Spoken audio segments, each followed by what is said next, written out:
আসসালামু আলাইকুম। সবাইকে স্বাগত জানাচ্ছি। আমি নাসরুল হাসান তন্ময়। শুরুতে বিআরবি কেবল সংবাদ শিরোনাম।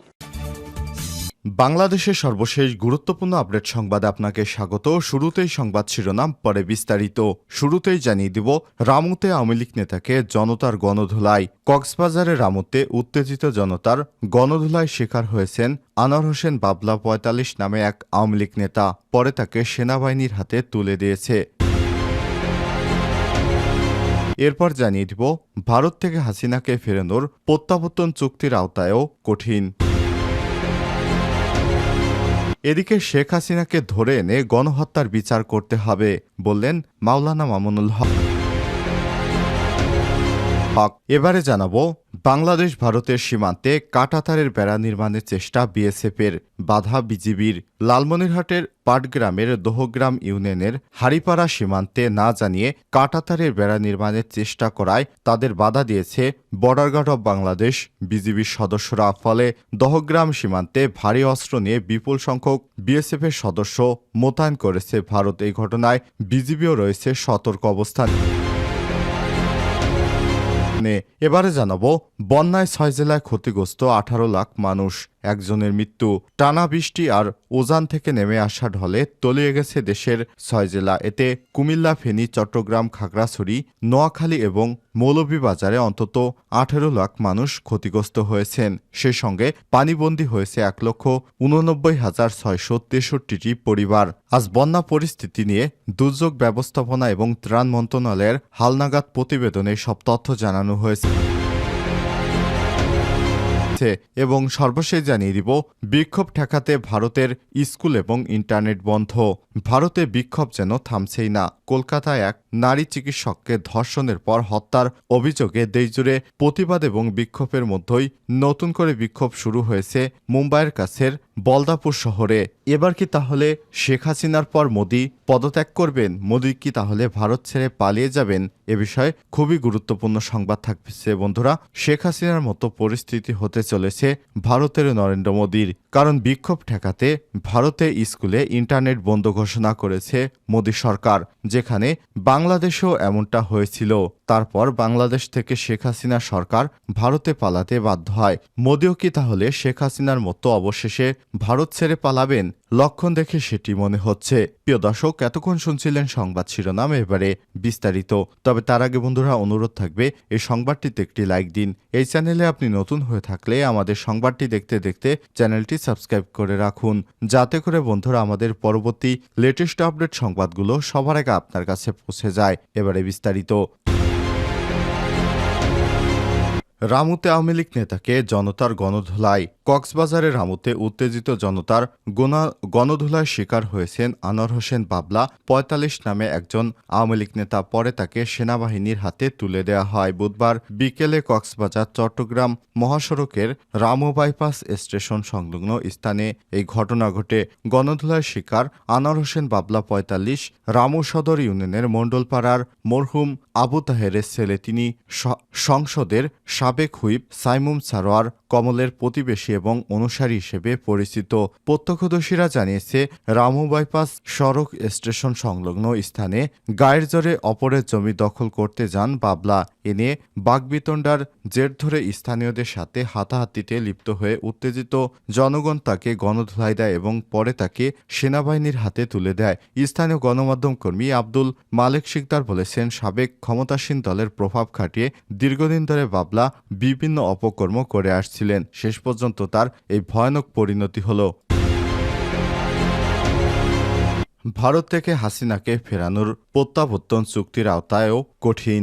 ভারত বাংলাদেশের মধ্যে প্রত্যর্পণযোগ্য অপরাধের মামলায় অভিযুক্ত বা ফেরার আসামি বন্দীদের একে অপরের কাছে হস্তান্তর ২০১৩ সাল থেকে একটি চুক্তি আছে, কিন্তু বর্তমানে ভারতের অবস্থানরত বাংলাদেশের সাবেক প্রধানমন্ত্রী শেখ হাসিনার বিরুদ্ধে নিজ দেশে একের পর এক মামলা হলেও এই চুক্তির আওতায় তাকে ফেরানো যাবে এমন সম্ভাবনা নেই বলেই মনে করছে দিল্লির পর্যবেক্ষক এবং বিশেষজ্ঞরা। বাংলাদেশ সরকারের কাছ থেকে যদি এ ধরনের কোনো অনুরোধ আসে, সেক্ষেত্রে ভারত সরকারের অবস্থান কি হবে সে বিষয়টি নিয়েও দিল্লি আপাতত মুখ খুলতে চাইছে না। পররাষ্ট্র মন্ত্রণালয়ের মুখপাত্র রণবীর জয়সাল বলেছেন, যদি প্রত্যাবর্তনের কথা বলেন তাহলে সেটা তো পুরোপুরি কাল্পনিক। একটা প্রশ্ন। এরকম পরিস্থিতিতে কাল্পনিক কোনো প্রশ্নের জবাব দেওয়াটা আমাদের রেওয়াজ নয়। আপাতত নির্দিষ্ট জবাব পেরিয়ে গেলেও ঢাকার কাছ থেকে এই ধরনের অনুরোধ আগামী দিনে আসতে পারে সেই সম্ভাবনা কিন্তু দিল্লি নাকচ করছে না। পাশাপাশি বাংলাদেশে অন্তর্বর্তীকালীন সরকারের শীর্ষ মহল থেকেও আভাস পাওয়া যাচ্ছে এই সম্ভাবনাটা হয়তো খুব বেশি দিন আর কাল্পনিক থাকবে না। যেমন বাংলাদেশের বর্তমান পররাষ্ট্র উপদেষ্টা এম এ তৌহিদ হোসেন রয়টার্সকে দেয়া সাক্ষাৎকারে গত সপ্তাহেই বলেছেন, শেখ হাসিনার বিরুদ্ধে সব মামলা রুজু হচ্ছে তার ভিত্তিতে স্বরাষ্ট্র এবং আইন মন্ত্রণালয় সিদ্ধান্ত নেবে ভারতকে এই প্রত্যাবর্তনের অনুরোধ জানানো হবে কিনা। সেক্ষেত্রে দুই দেশের মধ্যকার চুক্তি অনুযায়ী তাদের বাংলাদেশে ফিরিয়ে দেওয়ার প্রয়োজন হবে মন্তব্য করেছেন তিনি।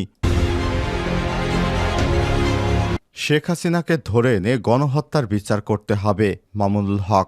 বাংলাদেশ খেলাফতে মজলিসের মহাসচিব মাওলানা মামুনুল হক বলেছেন, ১৬ বছরের অন্ধকার সময় আমাদের বুক চেপে বসেছিল এক জালিম শাহী। মানুষ ভাবতে শুরু করেছিলেন এদের হয়তো নামানো সম্ভব নয়। তাদেরও বিশ্বাস ছিল তাদের কেউ নামাতে পারবে না। তারা এক মসনদকে জবরদখল করে বসেছিল। তাদের ইচ্ছে ছিল লাখো মানুষকে হত্যা করে হলেও শেষ পর্যন্ত ক্ষমতায় থাকতে হবে। বুধবার ২১শে আগস্ট সকালে নারায়ণগঞ্জের সোনারগাঁওয়ে বৈষম্যবিরোধী ছাত্র আন্দোলনে নিহতদের রুহের মাগফিরাত কামনা এবং প্রতিবাদ সভায় অংশ নিয়ে সব কথা বলেন তিনি। মাওলানা মামুনুল হক বলেন, শেখ হাসিনার বিচার বাংলার মাটিতেই করতে হবে। তাকে ধরে আনতে হবে। সকল হত্যা গণহত্যার বিচার আমাদেরই করতে হবে। আমরা বলেছিলাম ভাস্কর্য করার দরকার নেই। আপনার পিতাকে আর জাতির সামনে অপমানিত করবেন না। একথা বলায় আমাকে গ্রেপ্তার করছিলেন। জাতীয় সংসদে আমাকে নিয়ে আক্রমণ করেছিলেন। আমার বিরুদ্ধে রাষ্ট্রের প্রতিটি প্রতিষ্ঠান লেলিয়ে দিয়েছিলেন। আমাদের সে কথা মানলে আজ সারা দেশে লাঞ্ছনা তাদের বরণ করতে হতো না। খিলাফতে মজলিসের মহাসচিব আরও বলেন, ইসলামের বিরুদ্ধাচরণ করে হয়তো ক্ষমতায় থাকতে পারবেন, কিন্তু ক্ষমতা চিরস্থায়ী হবে না। ২০২৪ সালের ৫ই আগস্ট দেশ নতুন করে স্বাধীন হয়েছে ইনশাল্লাহ। দিল্লির দাসত্ব আমরা মেনে নেব না। সীমান্তে কাঁটাতারের বেড়া নির্মাণের চেষ্টা বিএসএফের, বাধা বিজিবির। লালমনিরহাটের পাটগ্রামের দহগ্রাম ইউনিয়নের হারিপাড়া সীমান্তে না জানিয়ে কাঁটাতারের বেড়া নির্মাণ করতে চেয়েছিল ভারতের বিএসএফের সদস্যরা। কারণ বাংলাদেশের ওই অঞ্চলে এখনও কাঁটাতারের বেড়া দেওয়া হয়নি।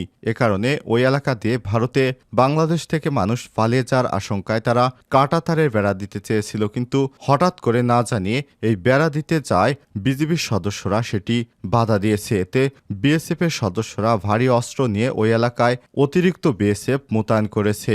তবে বাংলাদেশ বর্ডার গার্ড বিজিবির সদস্যরাও সতর্ক রয়েছে বলে জানানো হয়েছে। স্থানীয় বাসিন্দা এবং বিজিবি সূত্র থেকে জানা গেছে, ভারতের কুচবিহার রাজ্যের ৬ রানীনগর বিএসএফ ব্যাটালিয়নের ভীম ক্যাম্পের সদস্যরা মঙ্গলবার ২০শে আগস্ট রাতভর বিপুল পরিমাণ কাঁটাতারের বেড়া এবং নির্মাণ সামগ্রী এনে রাখে। বুধবার তারা বেড়া নির্মাণের কাজ শুরু করে বিজিবি তাদের বাধা দিলে তারা তা উপেক্ষা করে নির্মাণ কাজ চালাতে থাকে। বিজিবি কড়া প্রতিবাদ জানিয়ে ঘটনাস্থলে শক্ত অবস্থান নিলে এক পর্যায়ে কাজ বন্ধ রাখতে বাধ্য হয় বিএসএফ এর সদস্যরা। তবে বিএসএফ এর সদস্যরা বিপুল পরিমাণ ভারী অস্ত্রশস্ত্র নিয়ে সীমান্তে অবস্থান নেয়। এই ঘটনায় পুরো দহগ্রাম ইউনিয়ন সীমান্ত জুড়ে স্থানীয় বাসিন্দাদের মধ্যে আতঙ্ক বিরাজ করছে। বিজিবি রংপুর ৫১ ব্যাটালিয়নের অধিনায়ক লেফটেন্যান্ট কর্নেল সেলিম আল দিন বলেছেন, বিএসএফ সীমান্তে কাঁটাতারে বেড়া নির্মাণের কাজ করছিলেন। আমরা তীব্র প্রতিবাদ জানিয়ে বাধা দিয়েছি। এই ঘটনায় বুধবার সন্ধ্যা থেকে ৬টা ঘটনাস্থলের পাশে উভয় দেশের ব্যাটালিয়ন পর্যায়ে পতাকা বৈঠক হয়েছে। বর্তমানে কাজ বন্ধ আছে। এ সময় তিনি আরও জানান, দহগ্রাম ইউনিয়নবাসী নিরাপত্তা এবং জানমাল রক্ষায় বিজিবি সবসময় তৎপর রয়েছে। সীমান্তে টহল জোরদার করা হয়েছে। বন্যায় ৬ জেলায় ক্ষতিগ্রস্ত ১৮ লাখ মানুষ, একজনের মৃত্যু। টানা বৃষ্টি আর উজানের ঢলে বাংলাদেশের কুমিল্লা অঞ্চলে বন্যার সৃষ্টি হয়েছে। এতে জানানো হয়েছে, বন্যা কবলিত ৬ জেলার ৪৩টি উপজেলা ইতিমধ্যেই প্লাবিত হয়েছে। এর মধ্যে বন্যার পানিতে ডুবে ফেনীর ফুলগাজী উপজেলায় একজনের মৃত্যু হয়েছে। অন্যদিকে পানিবন্দী এবং ক্ষতিগ্রস্তদের আশ্রয় প্রদানের জন্য খোলা ১,৩৪৯টি আশ্রয় কেন্দ্রে ঠাঁই নিয়েছে ১৭,৮৮২ জন মানুষ। পাশাপাশি আশ্রয় কেন্দ্রে নেওয়া হয়েছে ৩,৪৮৬টি গবাদি পশু।